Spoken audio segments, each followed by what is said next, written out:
各位小朋友先生吼，今日来参加都很荣耀的事情吼。我感觉，国小5、6年生9年级吼，你程度实在真好吼。今尾来比赛个，就请个请，由12吹报名，今尾来比赛就10吹啦吼。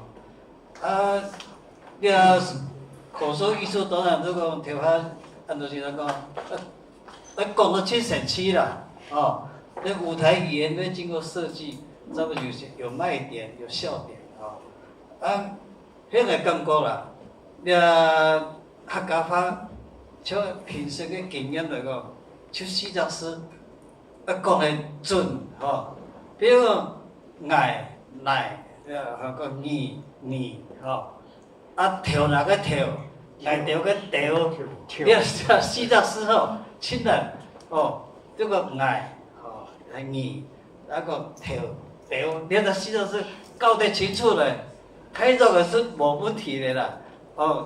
你这个大家再参考一下啦吼。你比较起来，你讲你高年级要有点那个提点七书，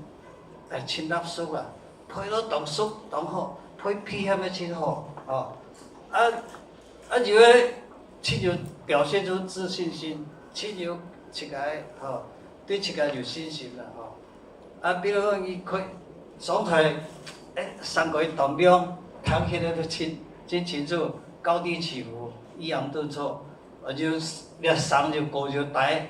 看个人都唔会感觉无聊。了到体验到，中高年级的两方面表现得拢好